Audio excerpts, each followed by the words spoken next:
I stood at the back of that boardroom, silently, watching a woman who had not even been in the company for a full year turn my sweat, my sleepless nights, and my 12 years of hard-earned expertise into a stage for her own reputation. In that instant, I understood something with absolute clarity. The woman who made me invisible in front of everyone had just made the most expensive mistake of her career. I stood at the far end of the boardroom, just outside the brightest wash of light from the presentation screen, and watched Claire Bennett speak as though every insight on those slides had been born in her own mind. Around the table sat investors from Redwood Manufacturing, senior partners from Summit Strategic, and the kind of people who usually decide a person's value by how close they sit to power.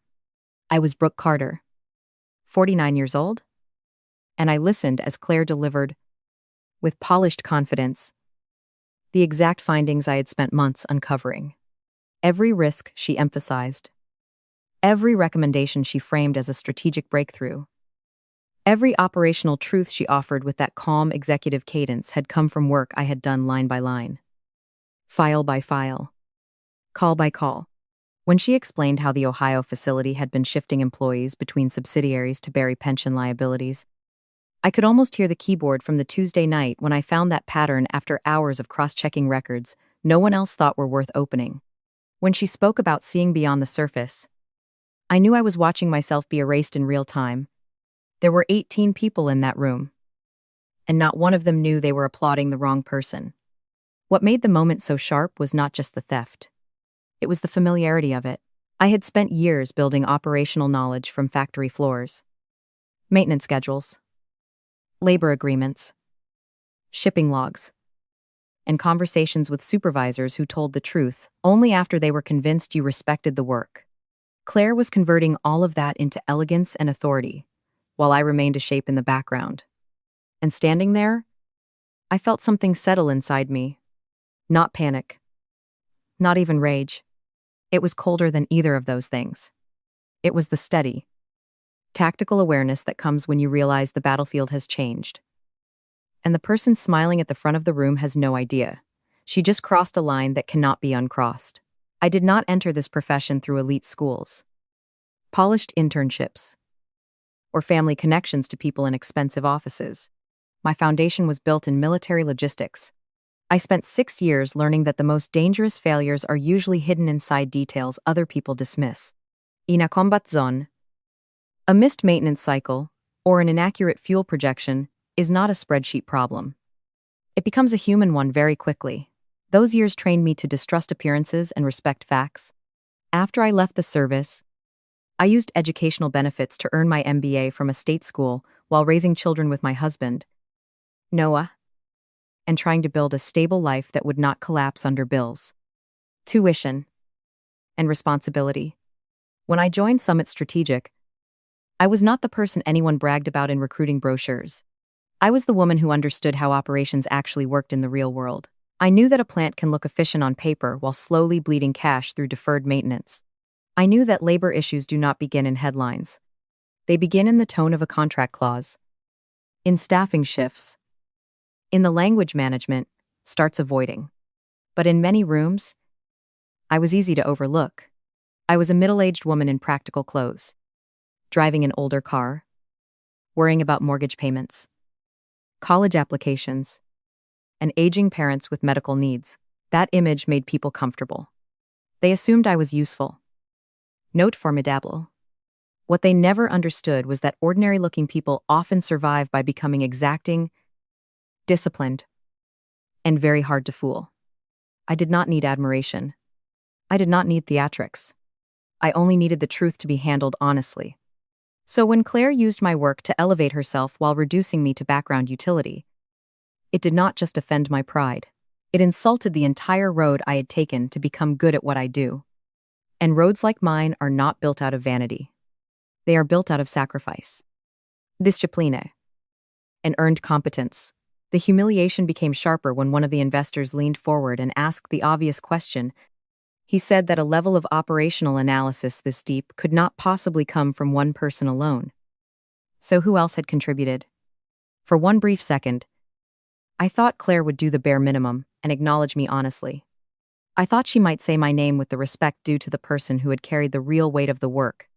Instead, she gestured toward me with the same casual energy people use when mentioning office equipment.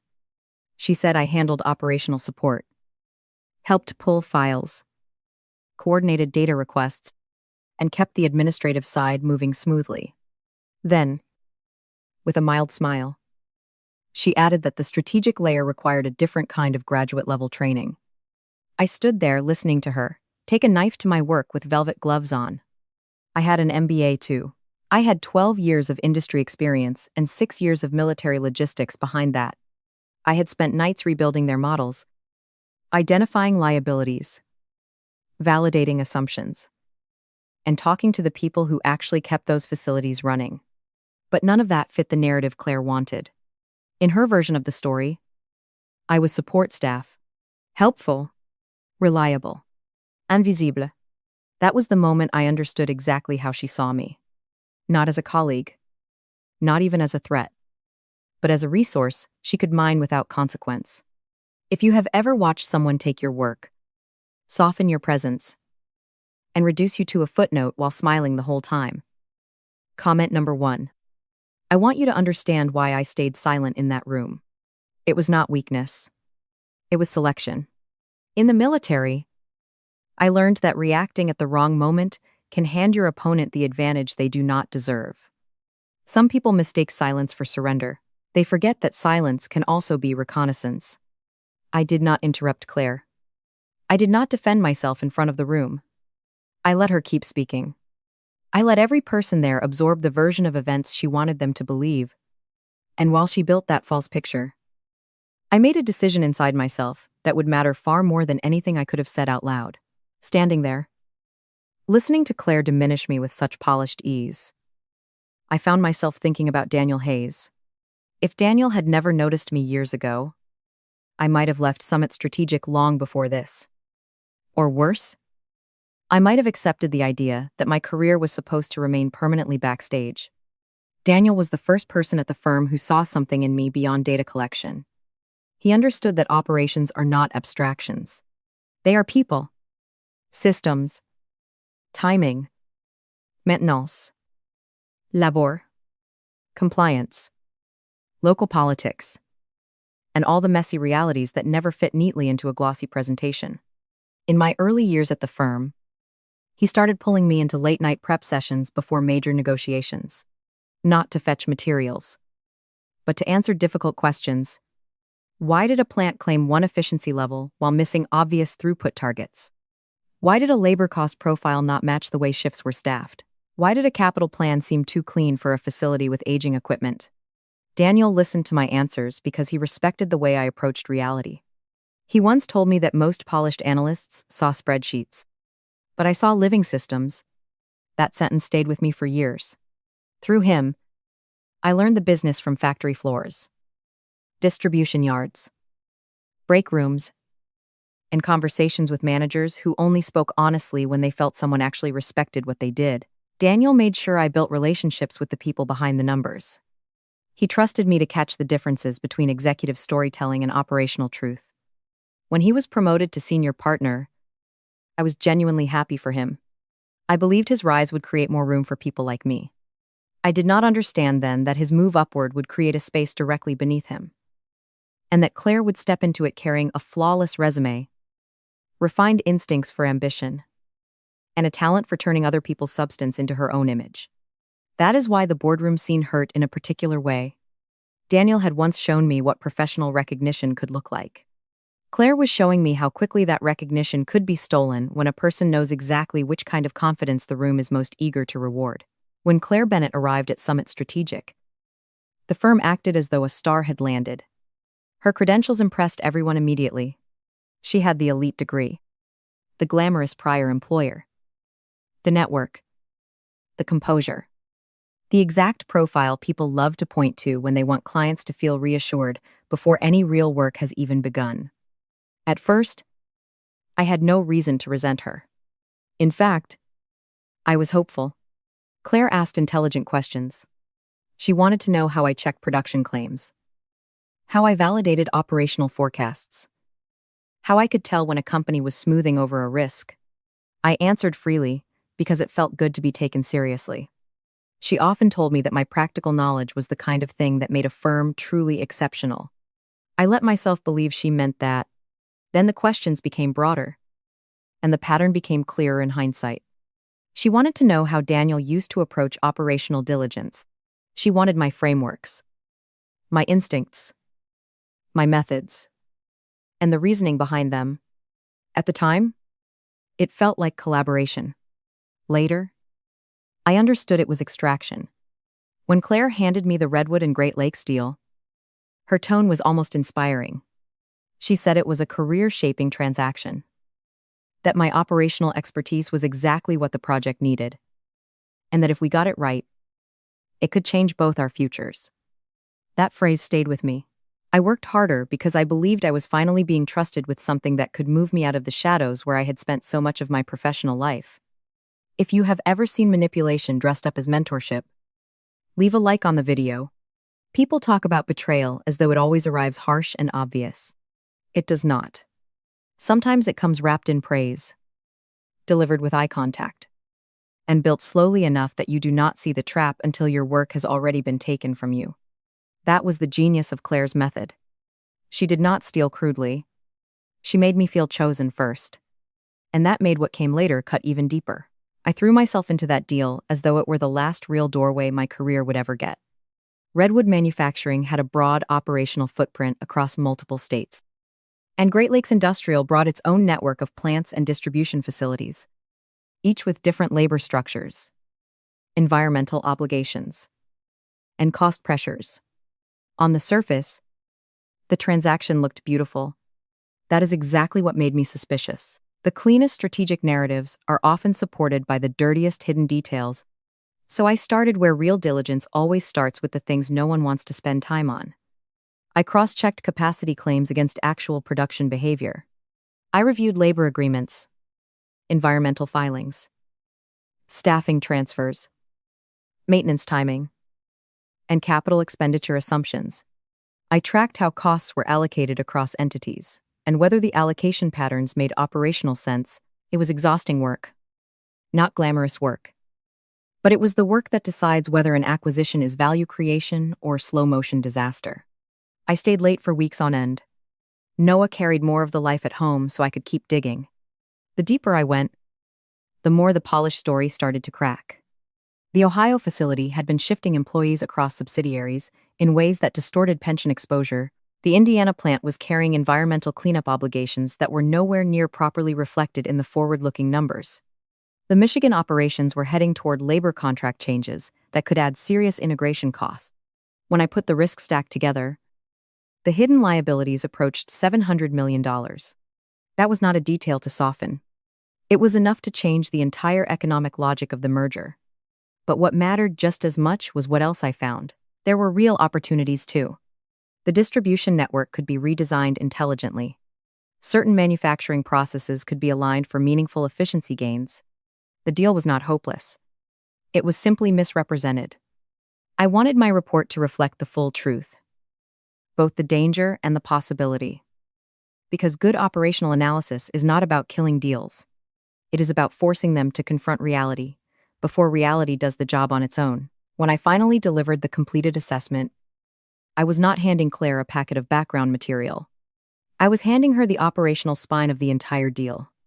The risks, the mechanisms behind them, the verification logic, the practical implications, and the pathways that could still create value if the transaction were structured honestly. I remember that moment vividly, because Claire seemed genuinely impressed. She read the executive summary, stopped at several sections, asked detailed questions, and looked at me with what I believed was real respect. She said the work was exceptional. She said this was exactly the level of rigor the client needed. She even asked about my process in a way that made me think she was not just absorbing the conclusions, but appreciating the intelligence behind them. For the first time in years, I felt seen. When she said she would take it from there and package it for board-level discussion, I did not hear a warning. I heard validation. I thought this might finally be the point where the quality of my work translated into the recognition I had earned long ago. Then came the presentation, and I watched all of that hope get dismantled in public.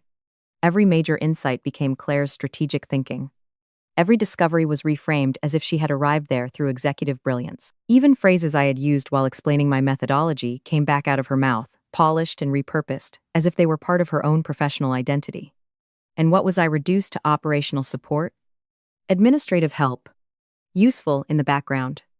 After the meeting, I walked back to my desk without making a scene. I did not raise my voice. Did not complain. Did not give Claire the satisfaction of seeing me unravel.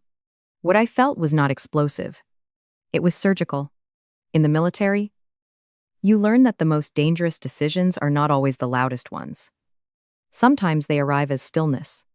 Sometimes they form when a person realizes that what just happened was not an accident, not a misunderstanding, and not a tolerable cost of doing business. By the time I sat down again, I knew this was not over. Claire had mistaken my restraint for passivity.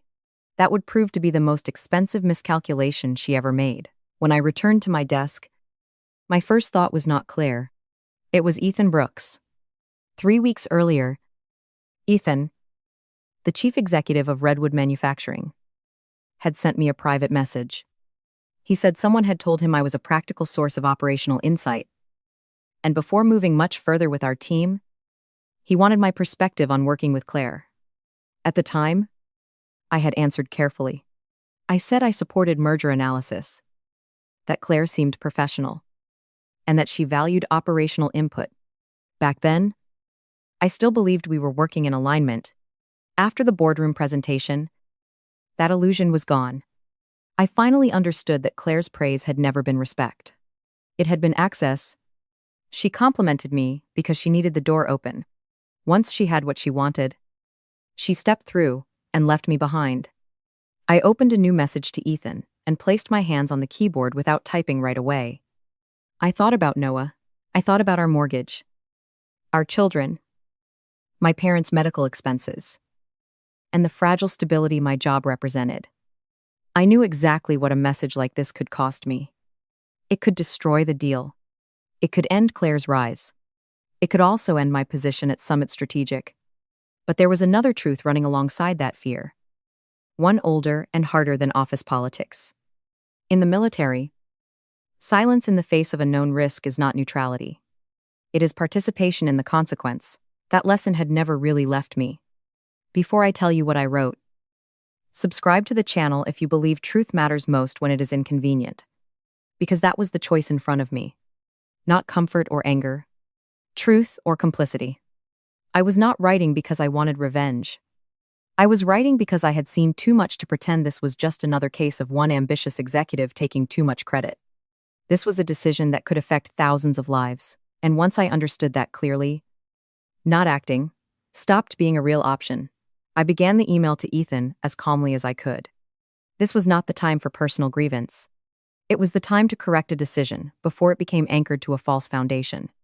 I told him directly that the operational projections presented that day did not fully reflect several material obligations that could alter the economics of the transaction in a major way. Then I laid them out carefully. The pension exposure tied to the Ohio entity structure was more substantial than presented. The Indiana environmental compliance and cleanup burden was materially understated. The impending labor contract changes in Michigan would add integration costs far beyond what the current projections suggested. I did not dramatize anything. I did not exaggerate. I simply gave him the truth with enough specificity that his team could verify it independently. The total hidden exposure was close to $700 million. That was the kind of number no honest presentation could afford to minimize. But what slowed my hands over the keyboard was not the size of the liability stack. It was what stood behind it. A deal like this would not only affect executives and investors, it could reshape livelihoods, plant decisions, workforce cuts, and community stability across multiple locations. I thought about shift workers, families living paycheck to paycheck, and towns built around a single industrial employer. I also thought about myself. I was not young. I was not insulated by family wealth or corporate protection. My job mattered. My income mattered. Stability mattered. One press of a button could put all of that in jeopardy. But if I stayed silent, I would have to live with the fact that I had known the truth and allowed a decision of this magnitude to proceed in partial darkness. Some costs do not show up in a bank account. They show up in the way you live with yourself afterward. I had already spent too many years compromising in smaller ways just to remain acceptable inside systems that underestimated me. This did not feel like one of those moments. This felt like a line. And once I recognized it, stepping back from it would have done more damage to me than any corporate retaliation ever could. After reviewing the message one last time, I attached my full original analysis. Not the board-friendly version. Not the polished summary. The real report. The source logic. The verification notes. The cross-references. The labor findings. The environmental cost assumptions. The integration risks. And the genuine upside opportunities that still existed if the deal were handled honestly. I wanted Ethan to see the whole truth. Not because I was trying to kill the transaction out of spite, but because decisions of that size should not be made through selective framing. My cursor hovered over the send button longer than I want to admit. I thought about the many moments in military life when the right call was also the call most likely to bring immediate trouble. Then I clicked. There was no dramatic sound. No thunder. Just a small movement of a finger and a message leaving my screen. But I knew that click had set something in motion that would not be easily contained. I closed the message, reopened the quarterly files on my desk, and returned to work as though nothing had happened. Maybe that was survival instinct. When pressure builds, I focus on procedure. Around me, the office kept moving at its usual pace. Phones rang. Printers ran. Someone laughed down the hall. But inside my chest, everything was tight. I did not know whether Ethan would believe me. I did not know whether I had just protected thousands of workers or destroyed my own job. I only knew that I had put the original truth where it belonged. If someone wanted to call that insubordination, sabotage, or betrayal, they were free to do so. I understood the language institutions use when they are embarrassed. But for me, the action was simpler than that. I had restored the facts to the process. And after doing what needed to be done, I went back to organizing reports exactly like the kind of person Claire had so casually described. The one who keeps everything running quietly, while others pretend they are the only minds in the room. Less than an hour later, the atmosphere on our floor started to change. Claire's phone began vibrating repeatedly. At first, she glanced at it, frowned, and declined the call with the expression of someone annoyed by a badly timed interruption. Seconds later, it rang again, then again from another number. This time she had no choice but to answer, and she walked toward the windows to gain a little privacy. I could not hear every word. But you do not need perfect audio to recognize a person beginning to understand that her control over a situation is slipping. At the start of the call, Claire still held herself upright. She gestured as she spoke, trying to explain, trying to remain composed. A few minutes in, her shoulders dropped, her posture folded inward, one hand pressed against her forehead as though she were trying to physically contain the damage. When the first call ended, she stood still for a moment with the kind of stunned stillness people have when reality hits harder than they prepared for.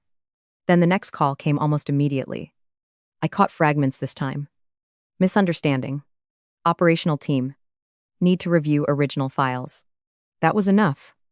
Ethan or his legal team had opened the materials I sent. They had seen the gap between the real analysis and the investor presentation. The more calls Claire took, the less executive she looked and the more exposed she became. What surprised me was that I did not feel triumphant. I felt exact. The truth was doing what truth does once it finally reaches the right set of hands. It was not loud. It was not theatrical. It simply refused to stay buried. After the final call in that sequence, Claire moved quickly toward Daniel's office. The smooth confidence from earlier that day was gone. She looked like someone trying to outrun a fire that had already started spreading behind her. I watched her disappear through the door and knew the real confrontation was only beginning. The boardroom performance had been the public insult. What came next would be the accounting. Not long after Claire entered Daniel's office, I heard my name. His voice was controlled but firm. The kind of tone that tells everyone nearby, This is no routine request. He told me to bring every piece of source material related to the Redwood project immediately. Everything. Original documents, analysis files, supporting evidence. All of it. I answered with a calm that surprised even me. Maybe once the waiting ends and the collision actually arrives, fear loses some of its power. I opened the archive system and began pulling each folder with the care I always use. I was not stalling. I was not rushing. I was simply doing the work the way I have always done it thoroughly. Precisely. Without shortcuts. When I carried the materials into Daniel's office, he took the stack and started turning pages. I watched his expression change almost immediately. This was no longer the face of a partner merely handling client dissatisfaction. It was the face of someone realizing that a major piece of work had been hidden in plain sight behind a dismissive label. He slowed down at the pension sections, the environmental modeling, the labor projections, and the verification notes linking multiple source types together. Claire tried to reassert control, saying I had assembled the operational background she requested for her broader strategic synthesis. But Daniel kept reading. That silence from him did more to shift the room than any argument I could have made. He was seeing what should have been obvious from the beginning. This was not raw support material. It was a complete analytical framework built by someone who understood the business deeply. It carried judgment, method, and operational intelligence at a level far beyond clerical support. For years, my work had lived inside organizations where other people translated it upward and collected the credit. In that office, for the first time in a long while, I could feel the work speaking for itself. I was no longer trying to persuade someone that I mattered. The evidence was already doing that job for me. Line by line. Note by note. In a language no polished executive summary could erase. Daniel looked up and asked me directly whether I had written the operational analysis in front of him. I met his eyes and told him yes. Claire had asked me to examine the structure, identify integration risks, uncover liabilities, and assess where value was real or overstated. That was exactly what I had done. Daniel asked how I discovered the pension pattern, how I estimated the environmental burden in Indiana, why I was confident about the labor cost shifts in Michigan. I walked him through the process, cross-referencing labor contracts with personnel movements, validating environmental assumptions against regulatory documentation, testing projected labor costs against actual contract timing and field intelligence. While I was explaining, Claire began pushing back. She said investor presentations require simplification, that the positive synergies had to be emphasized, that highly technical operational details are often distilled so stakeholders can focus on strategic value. Daniel repeated the word distilled slowly, as though he wanted to test how much weight the euphemism could realistically carry. Then he set the presentation next to my original report. At that point, the discrepancy was no longer a matter of style. It was substance. Nearly $700 million in operational exposure had been pushed to the margins, so the opportunity case could dominate the story. Daniel's voice stayed quiet, but that quiet carried more force than anger would have. He said that minimizing risk at this level was not packaging. It was misrepresentation. Claire tried again, insisting that she had not hidden anything, only framed the transaction in the most investor-friendly way. I stood there listening and felt something deeper than anger. Fatigue. Because by then, the issue had moved far beyond credit theft. It was about professional ethics, legal exposure, and the human consequences of treating truth like a negotiable aesthetic choice. Watching Claire still try to talk her way around that made me realize something important. Some people do not just lie to others. They rehearse the lie so thoroughly that they begin to hear it as management, leadership, or sophistication. That may be useful in a room built on image. It becomes disastrous the moment the original documents enter the conversation. Then Daniel turned to me and asked the question I had known was coming. Had I shared my original analysis with anyone outside the firm? The room became still in a way that only happens when everyone understands that the answer will redraw the entire situation. I could hear the air system, the faint buzz of phones outside, and my own heartbeat. Steady but heavy. It would have been easy to dodge. I could have acted uncertain, suggested the client found discrepancies on their own. or claimed I did not know how the issue had escalated so quickly. But I had not sent that email in order to start hiding again. I told Daniel that Ethan Brooks had contacted me before, and that after the presentation I felt ethically obligated to provide him with accurate operational information because the decision at hand could affect 8,000 jobs. I did not say it defiantly. I said it plainly. The same way I would report a field condition that mattered. Claire's face changed instantly. Daniel went silent for a few beats. It was an uncomfortable silence, but it was also the cleanest silence I had experienced in a corporate office. Everything was now on the table: what I had done, why I had done it, and the consequences I was prepared to face for doing it. Over the years, I have heard countless companies talk about integrity as though it were a branding feature. Real integrity is much less decorative. It usually appears in lonely moments when the correct choice threatens your own security. I did not know how Daniel would judge me. I did know that if I were sent back to that same afternoon, I would send the email again. Once you understand that your silence could help push a false decision across the line, withholding the truth stops feeling professional and starts feeling corrosive. I had spent too much of my life learning how operational failures grow from ignored warnings to betray that lesson now just because the setting had nicer furniture and more expensive suits. Claire almost sprang out of her chair. The polished calm from the boardroom had evaporated, replaced by the brittle sharpness of someone who had just lost control of the story. She accused me of going behind her back, sabotaging the deal, and betraying the team over personal resentment. Listening to her, I felt something close to bitter amusement.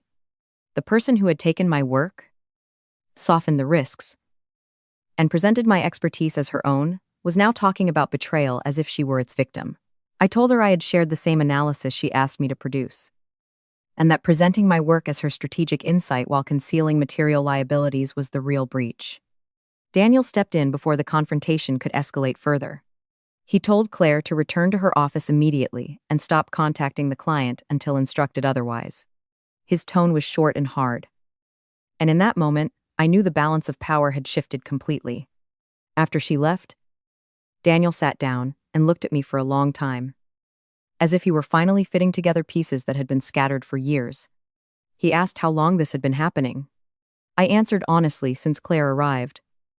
Though the pattern started smaller, ideas I shared would become observations she later presented as her own. The Redwood deal was just the point where the theft became too large to hide. Daniel shook his head and said he should have seen it sooner. He admitted he had heard rumors from Claire's previous firm about credit taking, but had dismissed them as ordinary office politics. That stung in a way I cannot fully describe. Sometimes the deepest wound is not that a dishonest person exists. It is that decent people notice warning signs and still decide things are probably not serious enough to confront. But by then I no longer had the energy to be angry in every direction. At least the truth was no longer trapped inside my own account of events. It had entered the room, and once it was there, no one could honestly claim not to see it. Daniel's phone buzzed before the conversation had fully settled. He checked the screen and told me Redwood's board was convening an emergency meeting that evening and wanted to speak directly with the person who had conducted the original operational analysis. That meant me. One sentence, and I understood how far beyond this office the situation had already spread. Daniel told me not to leave after work because he needed to speak with me again once he handled the external fallout. When he left, he sat at my desk and, for the first time all day, let myself feel how tired I was. I am not someone who enjoys attention, and I certainly had never wanted to become the center of a crisis of this scale. For years, I had existed behind reports, behind site visits, behind the scenes where other people delivered conclusions made possible by groundwork I had laid.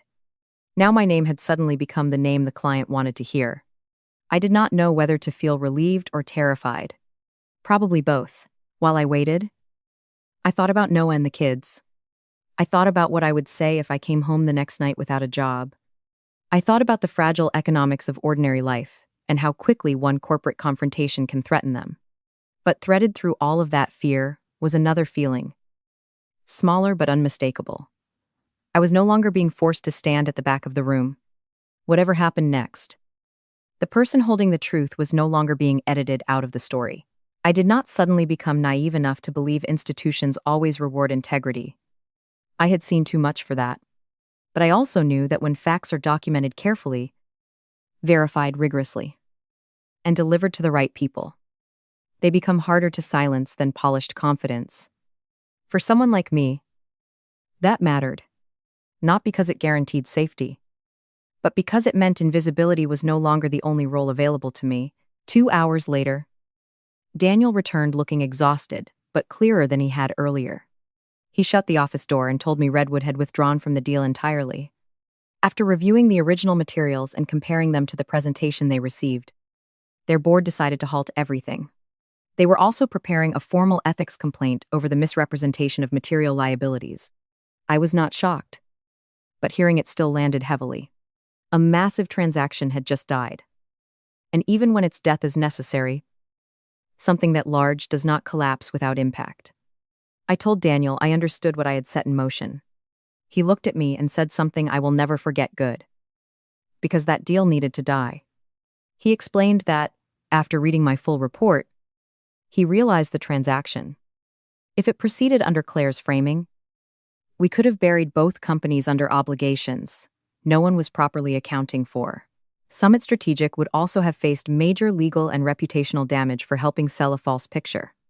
In other words, what I had done did not just protect the client. It may have protected the firm too. Hearing that left me with a complicated mixture of relief and bitterness. It had taken the near destruction of a multi-billion-dollar deal for people to fully appreciate the quality of the work I had been doing for years. But I would be lying if I said Daniel's words meant nothing to me. They gave me something I had almost stopped allowing myself to want: recognition, grounded in actual competence, not pity or convenience. He told me the next few weeks would be chaotic. I nodded. Chaos has never frightened me as much as pretense. I can work through disorder. I have built a career doing exactly that. What had worn me down was watching truth become optional in rooms where the consequences were anything but optional. If the deal was gone, then at least it had gone for the right reason. The next 3 weeks felt like a restructuring not only of process, but of perception. Claire was terminated for cause. The partners reviewed how Summit Strategic assigned ownership over operational diligence, how authorship was documented, and how materials were approved before reaching clients. It was startling to see how many basic safeguards had been loose or informal for years. That realization made me understand just how easily the system had been able to overlook people like me. Daniel called me into his office and presented an offer I had never allowed myself to imagine too vividly, because disappointment can become a habit. Senior Operational Analyst. Nearly double my previous compensation. My name on every analysis I produced. A formal seat in strategic discussions tied to the work I actually drove. I held the offer letter and felt my hands tremble a little. Not because I did not believe I had earned it, but because when a person has been underestimated for a long time, even justice can feel unfamiliar at first. Daniel said what I had done forced the firm to confront a serious cultural error. They had become too easily impressed by confidence on the surface, while treating deep operational knowledge as background infrastructure rather than intellectual leadership. I took the news home, and Noah held me so tightly I almost came apart. We sat at our kitchen table and talked about college costs, the mortgage, and the possibility of breathing a little easier. But the thing that affected me most was not the salary figure. It was the idea that after all those years, the way I think, the way I work, and the principles I refused to abandon were no longer confined to the background. I did not beg for a place at the table. I forced the room to recognize that I had been holding up more of the table than anyone cared to admit. Not long after that, Ethan Brooks called me personally. He did not waste time with pleasantries. He said people who are willing to tell the operational truth when that truth is inconvenient are rare. And that if I ever wanted a larger opportunity, his door would be open.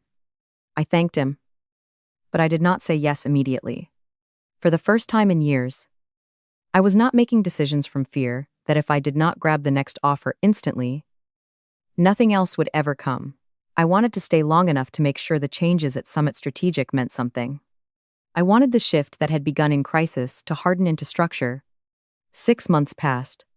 I adjusted to the new office, the nameplate with the correct title, and the quiet satisfaction of seeing my signature on reports without wondering whose reputation would be built on my labor this time.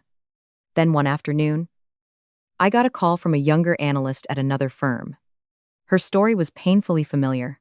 A senior executive was taking operational ideas, repackaging them as strategic brilliance, and using a subordinate's expertise as invisible scaffolding. She asked me one simple question: was it worth it? I did not answer right away. I looked out through my office window and remembered the boardroom. The way Claire had called me support. The moment my finger paused over the send button, the fear that I might lose everything. Then I told her yes. It was worth it. Not because every story like this ends with a promotion or a better salary. Life is rarely that generous.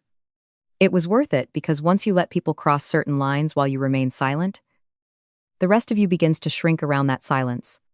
I did not want her, or anyone else with real talent, to spend a career slowly compressing themselves just to remain acceptable to people who benefit from their invisibility. Sometimes the greatest loss is not the job you risk. It is the self-respect you surrender in installments. Looking back now, I know the biggest lesson was not that Claire fell, or that I was finally recognized. The real lesson was how long a person can be underestimated before she starts internalizing the smallness others assign to her. For years, I told myself that doing excellent work should be enough, that not everyone has to stand at the front. That substance eventually gets noticed. Some of that was wisdom. Some of it was adaptation, but some of it was also the language I used to survive being diminished. Claire thought she understood me. She saw a quiet middle-aged woman in practical clothes. Always prepared. Always on time. Always willing to do the deep operational digging other people avoided. She assumed a person like that would stay silent forever. Would be grateful for even the smallest acknowledgement. Would never risk stability to defend the truth. That was her fatal mistake. People who have lived through pressure, built families through discipline, and learned the price of failure in unforgiving environments do not always explode quickly. But when they finally decide to stand up, they do not go back to being shadows. I used to be the person who kept the system functioning from behind the curtain. There is nothing small about that. It only becomes small when other people use it to deny your intelligence, your principles, and the value of what you carry. The day I decided I would not accept invisibility any longer, everything changed direction. Not because the world suddenly became fair, but because I stopped giving other people the power to define me. Thank you for staying with me all the way to the end of this story. If this journey meant something to you, please leave one like and subscribe to the channel so I know there are still people out there who value truth, dignity, and the real weight of quiet work.